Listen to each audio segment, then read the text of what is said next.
সকালবেলা ঘুম থেকে উঠে জুতো সেলাই থেকে চণ্ডীপাঠ কীভাবে এক হাতে সবটাই সামলালাম আজকের ব্লগে আমি তোমাদের সাথে সেটাই শেয়ার করব। তো ভিডিওটা স্কিপ না করে প্রথম থেকে শেষ পর্যন্ত দেখতে থাকো, আশা করছি তোমাদের ভালো লাগবে। ওপর থেকে দেখে কোনো কিছু কি বিচার করতে নেই, আসলে ভেতরটা কেমন হবে সেটা তো তাকে ভেতর থেকে না দেখলে বোঝা যাবে না, যেমন আজকের এই তরমুজটার ক্ষেত্রে হয়েছিল। বিকেলবেলা আমরা তিনজনে মিলে কোথায় ঘুরতে গেছিলাম সেটাও কিন্তু আজকের ব্লগে থাকছে। Hello everyone, welcome back to my new another blog. নতুন একটা ব্লগে তোমাদের সবাইকে অনেক অনেক স্বাগত, অনেক অনেক ভালোবাসা নিয়ে আজকের ব্লগটা স্টার্ট করছি। তো আজকে ছিল সোমবার, জুডোর পাপার ছুটি। তো সকালবেলা ঘুম থেকে উঠে দেখি এদিককার বাসি কাজ বাজ কোনো কিছুই হয়নি। আর যেহেতু রান্নার তাড়াহুড়ো নেই, তার জন্য ভাবলাম যে আগে আস্তে আস্তে এদিককার কাজ বাজ সেরে নিই, তারপরে এদিকে রান্নাঘরে আস্তে আস্তে যাওয়া যাবে। তো সকালবেলা ঘুম থেকে উঠেই চলে আসলাম একদম প্রথমে উঠোনটা ঝাড় দিতে। তো দেখো সামনেটা ঝাড় দেওয়া হয়ে গেছে, এবার এই পাশটা ঝাড় দেবো। আর আজকে না গাছে প্রচুর ফুল ফুটেছে, আর বৃষ্টি হওয়ার পর থেকে মিনি টগর গাছগুলোতে বেশ ভালো ফুল ধরেছে। যদিও মিনি টগরের ফুলগুলো আমরা তুলি না, এমনি আর বাদ বাকি যে জবা ফুল, কাঞ্চন ফুল, তারপরে সাদা টগর আছে বড় বড়, সেগুলো তোলা হয়।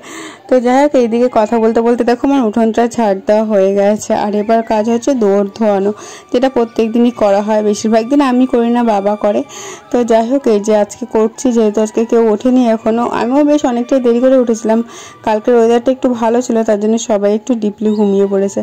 তো দেখো এদিকে কাজবাজ করতে করতে চলে আসলাম এদিকে দৌড়টা ধুয়ে দিতে। দৌড়টা ধোয়ানো হয়ে গেলে, কালকে না চাদরটা সে ভিজিয়ে রেখেছিলাম, ওটা ধোয়া হয়নি। তো ভাবছি একবারে বাসি জামা কাপড় ছাড়ার আগেই ধুয়ে একেবারে গাটা ধুয়ে তারপর ওগুলোকে দেবো ছাদে মেলতে। আর সেইটা মোছা হয়ে গেছে, এখন এই যে দৌড়টা ঝাঁটা দিয়ে একটু জল দিয়েছি, এটাকেই ভালোভাবে কাচিয়ে দেবো, নাহলে দৌড়ের সামনে জল জমে থাকলে দেখতে একদম বাজে লাগে। তার জন্য যতটুকু জল দিয়েছিলাম সেটা কাচিয়ে একদম ওই সাইডে একটা ড্রেন মতন করা আছে, ওইদিকে দিয়ে আসবো। তো চলো, এদিকে তো এই সমস্ত কাজ বাজ হয়ে গেল। জামা কাপড় কেচে স্নানটা করে নিয়েছি, স্নান বলতে গাটা জাস্ট ধুয়ে নিয়েছি, 2 বালতি জল ঢেলে নিলাম, একবারে বাসি জামাও ছাড়া হয়ে গেল। আর এদিকে গাটাও ধোয়া হয়ে গেলো। এই গরমের মধ্যে বারবার করলেও কোনো প্রবলেম নেই। এই যে বললাম না, চাদরটা ভেজানো ছিল আর তার সাথে জুটো জুটো জামা প্যান্ট হয়েছিল, সেগুলোও ধুয়ে দিলাম। সকাল সকাল ছাদে মেলে দিয়েছি, তাড়াতাড়ি শুকিয়ে যাবে। আর এরপরে যা ঝড় বৃষ্টি নামবে তোমাদের আমি পরে দেখাচ্ছি কি পরিমাণে ঝড় বৃষ্টি হয়েছিল। এরপরে প্রত্যেকদিন সকালবেলা ছাদের পরে এসে জলটা দেওয়া হয় না, বেশিরভাগ দিন আমি বিকালেই গাছে জলগুলোকে দিয়ে রাখি। আর আজকে যেহেতু সকাল সকাল এসেছি, তাই ভাবলাম যে গাছগুলোতে একটু জল দিয়ে দিই। আর আমি আসার পরপরই জুডোবাবু ঘুম থেকে উঠে গেছে, তারপরে উঠে যাওয়ার পর ও ছাদে উঠে এসেছে। তো দেখো এই যে আমি এখন সব গাছগুলোতে জল দিয়ে দিচ্ছি, গাছগুলোকে একটু রিপোর্টিং করতে হবে। আর ভাবছি এই পাশ থেকে ওই পাশটা একটুখানি সরিয়ে দেবো, বেশ ভালো লাগবে দেখতে, আর ভালো রোদটাও পড়বে। ভালো লাগার থেকে মেন ব্যাপার ভালো রোদ পাবে, ওটাই হচ্ছে ব্যাপার। ড্রাগন গাছগুলোকে তো এবার সেট করতে হবে, বেশ অনেকটাই বড় হয়ে গেছে। এতদিন তো ছোট ছোট ছিল, তার জন্য আর এদিক ওদিক রাখিনি, এক জায়গায় রেখেছি। এবার বেশ সেট করে দেবো, যাতে করে ওটা ছাদের কার্নিশ বরাবর একটুখানি লম্বাভাবে নিচের দিকে ঝুলতে পারে। আর তারপরে দেখো এই যে মাছটা ফ্রিজের মধ্যে ছিল, তো সেটাকে এখন নামিয়ে রাখলাম, কারণ এই বরফটা ছাড়তে তো বেশ অনেকটাই সময় লাগবে, তাই এই জলের মধ্যে ভিজিয়ে রাখলাম যতক্ষণে বরফটা ছাড়ে। ততক্ষণে দেখবি ডাল ভাত সব বসিয়ে দিয়েছি। আর এদিকে মাছটাও বরফ ছেড়ে গেছে, নুন হলুদটা মাখিয়ে নিচ্ছি। আর বাবা বলছিল যে আজকে তো ছুটি, আজকে তো সকাল সকাল কেন রান্না করছো? কী বলতো, এরপরে যা রোদ গরম বেড়ে যাবে না, তখন রান্নাঘরে উনুনের সামনে রান্না করতে আরও বেশি কষ্ট হয়ে যাবে। তার জন্য ভাবলাম যে যেহেতু সকাল সকাল উঠেই গেছি, আর সকাল সকাল রান্নাটাও সেরে নিই। সকাল সকাল রান্নাটা সারা হয়ে গেলে এদিকে কাজ বাজটা অনেকটা সুবিধা হবে। তো মাছে নুন হলুদ মাখিয়ে আমি ওদিকে মাছটা ভাজা বসিয়ে দিয়েছি, আর এখানে মাছের মশলাটা রেডি করে নিচ্ছি। আজকে ভাবছি একটু কালিয়া টাইপের করবো, তাই একটু পেঁয়াজ, রসুন, আদা, টমেটো, জিরে আর শুকনো লঙ্কা দিয়ে দিলাম। তো দিয়ে একটা মিহি পেস্ট তৈরি করে নেবো। আর এদিকে দেখো মাছগুলোও ভাজা বসিয়ে দিয়েছি, একবার ভাজা হয়ে গেছে, এটা দ্বিতীয়বার বসিয়েছি। আর অন্যদিকে দেখো জুটোর জন্য দুধ গরম করছি, কারণ জুটোর সকালের খাবারটাও করতে হবে। দেখা যাক আজকে সকালেও কি খায়, যদি দুধ ওটস খায় তো ভালো, না হলে অন্য একটা কিছু করে দেবো। তো মাছটা ভাজা হয়ে গেছে, তারপরে দেখো যে মাছের আলুগুলোকেও ভেজে নিয়েছি, আর এখন আলুগুলোকে তুলে নিচ্ছি।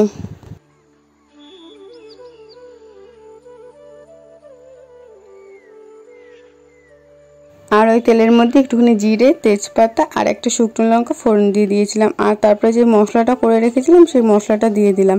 এইভাবে মাছটা করলে না খেতে অনেকটা টেস্ট হয়। আর নামানোর আগে একটু গরম মশলা দিলে আরও বেশি ভালো লাগে, যদিও আজকে আমার কাছে গরম মশলা ছিল না, এইভাবেই রান্না করেছিলাম।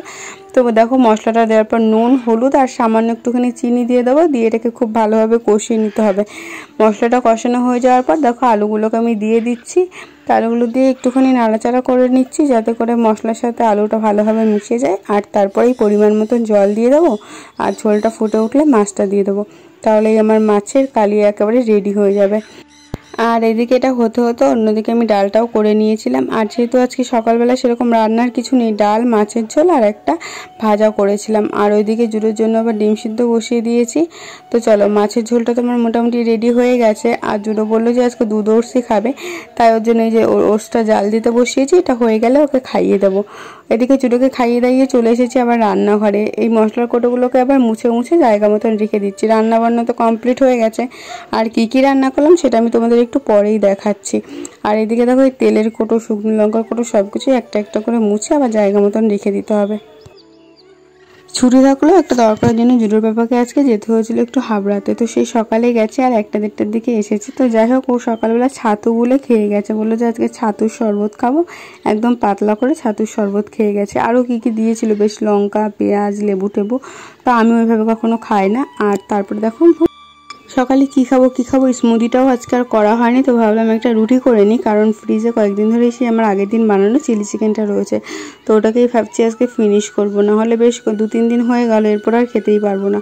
তো সেই চিলি চিকেনটাকে এখন নামিয়ে নিয়েছি। দেখো, এই একটা সাবানের বাটির মধ্যে রেখেছিলাম। অনেক বাটি ছিল, বাট তাড়াহুড়ো করে এটাই হাতের কাছে পেয়েছিলাম, এটার মধ্যেই রেখে দিয়েছি। তো এই দেখো কি সুন্দর রয়েছে এখনও, খেতেও কিন্তু একই রকম সেম টেস্ট রয়েছে। অনেকে বলে ফ্রিজের খাবারের টেস্ট পাওয়া যায় না। কি বলতে, ফ্রিজ থেকে নামিয়ে সঙ্গে সঙ্গে খেলে খাবারের টেস্ট পাওয়া যায় না। একদম ফ্রিজ থেকে বেশ 1/2 ঘন্টা 1.5 ঘন্টা আগে নামিয়ে রাখতে হবে। আর যতক্ষণ নর্মাল টেম্পারেচার চলে আসবে তারপরে খেতে হবে, তাহলে তোমরা খাবারের টেস্টটা পাবে। তো খাওয়া দাওয়া করে এদিকে বিছনাটাও সুন্দরভাবে গুছিয়ে নিলাম। আর তারপরেই দেখো, এদিকে আমি কাজবাজ শুরু করেছিলাম, এর মধ্যেই ঝমঝম করে বৃষ্টি নামলো। এত জোর বৃষ্টি হচ্ছিল, তার মধ্যে হাওয়াও দিচ্ছিল। আর যা গরম পড়েছিল, বৃষ্টিটা হওয়ার পর ওয়েদারটা একদম ঠান্ডা হয়ে গেছিলো, বেশ ভালোও লাগছিল। কিন্তু এদিকে কাজে একটু অসুবিধা হচ্ছিল, কারণ কারেন্ট ছিল না, বৃষ্টি যেহেতু হচ্ছিল আর হালকা হালকা হাওয়াও দিচ্ছিল। আর এতটাই মেঘ করেছিল যে পুরো অন্ধকার হয়ে গেছিল চারিদিকে। আর এই দিকটা দেখো কি দারুণ বৃষ্টি পড়ছে, বেশ অনেকদিন পর এরকম বৃষ্টি হচ্ছে।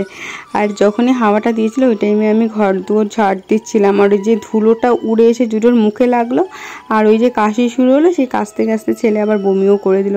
সেই সব পরিষ্কার করে ঘর দুয়ার ঝাড়টার দিয়ে এখন এসেছিলাম ঘর মুছতে। তো ঘর মোছা হয়ে গেছে। ঘর মোছার পর দেখো এত বাসন জমেছিল, সেই বাসনগুলোকে সব ধুয়ে নিলাম। তো বেশ কিছুক্ষণ হয়েছে ধুয়ে নিয়েছি। তো এখন এই যে জলটা ঝরে গেছে, এখন এগুলোকে জায়গা মতন রেখে দিচ্ছি। আর তারপরে রান্নাঘরের ওপরটা আমি পরিষ্কার করে নিয়েছিলাম, যেটা তোমাদের সাথে শেয়ার করা হয়নি। আর তারপরে দেখো এই যে নিচটা মুছে নিচ্ছি। আর বৃষ্টিটা একটু থামতেই এদিকে আবার দেখো কারেন্টটাও চলে এসেছে, তাই তোমাদের সাথে একটুখানি ভিডিও শেয়ার করতে পারলাম। আর এইদিকে এই করতে করতে আবার জুডোবাবুর খিদে পেয়ে গেছে। আর জুডো যখন বমি করেছিল তখনই ওকে একেবারে স্নান করিয়ে দিয়েছিলাম, প্রচণ্ড গরমও পড়েছিল। তো দেখো আজকে আবার একটা কাণ্ড ঘটেছে, এই ভাতের হাঁড়ির গড় দিতে গিয়ে সে এমনভাবে হাঁড়িটা আটকে গেছিলো, সেটার গড় দিতেই পারলাম না। তারপর এই ঝুড়িতে একটা সুতির ন্যাকড়া পেতে ওটার মধ্যেই ভাতটাকে ছেঁকে নিলাম। আর আজকে বললাম বেশি কিছু রান্না করিনি, উচ্ছে পেঁয়াজ আলু একসাথে ভেজেছি, ডাল আর মাছের ঝোল। তো ওদিকে জুডোকে খাইয়ে দাইয়ে আমিও স্নান করে চলে এসেছি ঠাকুর দিতে। আর যেহেতু জুডোর পাপা হাবড়াই গেছিলো, বলেছিলাম একটু ভালো দোকান থেকে মিষ্টি নিয়ে আসতে। তো এইখানে নর্মালি দোকানে মিষ্টিগুলো পাওয়া যায়, কিন্তু ওগুলো না অতটা টেস্টি না। তো আমরা যখন ভালো দোকান থেকে খাই, ঠাকুরকে কেন ভালো দোকান থেকে খাওয়াবো না বলো। তো জুডোর পাপা নিয়ে এসেছিলো মিষ্টি, তারপরে ঠাকুর দিয়ে আমরা খেয়ে দিয়ে অল্পটুকু রেস্টও নিয়েছিলাম। আর এদিকে জুডোবাবু ঘুমাচ্ছে, আমি আর জুডোর পাপা দুজনে মিলে বেরিয়ে পড়লাম। একটু যাবো হাবড়ায়, একটু দরকার রয়েছে। দরকার বলতে কি, তখন তোমাদের বললাম না যে তখন এই ভাতের হাঁড়িটা এমনভাবে ফেসে গেছিলো, যা মানে গড়ি দিতে পারলাম না, ফ্যানটা ঝরাতে পারিনি। তো ভাবলাম যে আজকে একটা সুন্দর হাঁড়ি কিনবো। তো চলো দেখা যাক কোথার থেকে কিনি, কোথায় পাওয়া যায় না পাওয়া যায় অতটা আইডিয়াও নেই, ফার্স্ট টাইম কিনবো। তো এখানে একটা বেশ ভালো নতুন দোকান হয়েছে, নতুন বলতে অনেক পুরনোই দোকানটা, বাট এই সামনের দিকটা মানে ওপেন শোরুমটা ওরা নতুন করেছে। এই যে মহাপ্রভু ভান্ডার, এদের অনেক বড় একটা শোরুম আছে, ভেতরে আন্ডারগ্রাউন্ডও রয়েছে। ওখান থেকেই আমরা নিয়ে আসলাম। কী এনেছি সেটা আমি তোমাদের বাড়ি গিয়ে দেখাচ্ছি।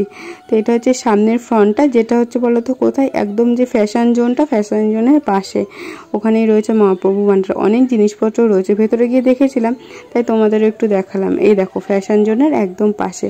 তারপরে হাবড়া থেকে আরও কিছু দরকার মিটিয়ে বাড়ি চলে এসেছিলাম। এই দেখো এই যে ভাতে কর দেওয়া যে চশমিনটা, এটা নিয়েছি, হাঁড়ি আর এই ঢাকনিটা, এই সব কিছু স্টিলের। তো স্টিলের নেওয়ার আরও একটা কারণ ছিল, কারণ আমাদের যেহেতু ইন্ডাকশান রয়েছে, মাঝে মাঝে ইন্ডাকশানেও রান্না করতে পারবো, সেই ভাবনা চিন্তা করে স্টিলের নিয়েছি। আর তারপরে প্লাস্টিকের দোকান থেকে দুটো বালতি এনেছি, একটা নোংরা ফেলতে, একটা আমার ওই গাছে জল টল দিতে লাগবে সেই কারণে। আর এই বড় গাবলাটা এনেছি, এটাকে পদ্ম গাছটা ট্রান্সফার করব তার জন্য। আর এগুলো দেখে তো জুড়োবাবু মহা খুশি হয়ে গেছিলো। আর আমরা এসে দেখি যে জুড়োবাবু ঘুম থেকে উঠে গেছে। তো দেখো ড্রেসটা চেঞ্জ না করেই ফ্রিজ থেকে তরমুজটা বার করে ধুয়ে নিয়েছি। জুড়োর পাপা আগের দিনে অনেক ফল এনেছিল, তার সাথে একটা তরমুজও আনতে বলেছিলাম, তরমুজটাও নিয়ে এসেছিলো। তারপরে দেখো এই যে ছুরি দিয়ে তরমুজটা আজকে ফার্স্ট টাইম কাটলাম। বেশিরভাগ দিনই বটি দিয়ে কাটা হয়, বেশ সুবিধা হলো ছুরি দিয়ে কাটতে। আমি ভেবেছিলাম পারি কি না পারি।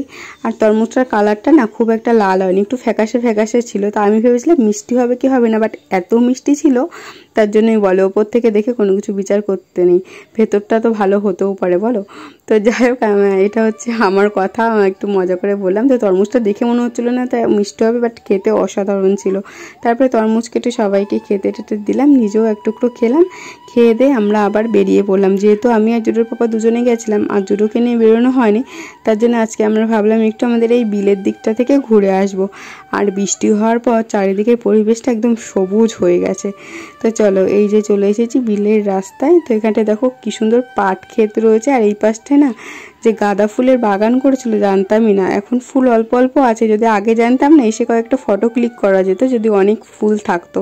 তো জানতাম না, বেশ অনেক দিন পর আসলাম, প্রায় বছরখানিক তো হবেই, বছরখানিক আগে একবার এসেছিলাম। তো দেখো এই যে দুই পাশ থেকে বিল, মাঝখান থেকে রাস্তা। সবাইকে তো এর আগে একটা দুটো ব্লগে দেখিয়েছি, যারা আমার পুরনো ভিউয়ার্স তারা। তো আগে 2-3টে ব্লগ আছে কিন্তু এটা নিয়ে আমার। তো যাই হোক দেখো চারিদিকে পরিবেশটা কি সুন্দর, আর এত দারুণ হাওয়া দেয় না, এখানে গেলে মনটা এমনিই ভালো হয়ে যায়। তো চলো এখন সামনে একটা জায়গা আছে যেখানে একটা কাকু না অনেক রকমের মাখা বিক্রি করে, ওখান থেকে ভাবছি কিছু একটু খাবো। আর সেরকম কোনো কিছু খাওয়াও হয়নি, ওই সকালবেলা যা খেয়েছিলাম আর দুপুরবেলা তো ভাত খেয়েছি। আর জুডোকে নিয়ে বেরিয়েছি মানে জুডোর বায়না। প্রথমেই আমরা নিয়েছিলাম এখানে আলু কাবলি মাখা আর তারপরে বাদাম চাট। তো খাওয়া দাওয়া করে আমরা চলে এসেছিলাম। আজকের ব্লগটা তোমাদের কেমন লাগলো অবশ্যই জানিও। আর যারা নতুন তারা কিন্তু অবশ্যই চ্যানেলকে সাবস্ক্রাইব করে দিও। দেখা হচ্ছে নতুন কোনো ভিডিওর সাথে। আজকের মতন বাই বাই।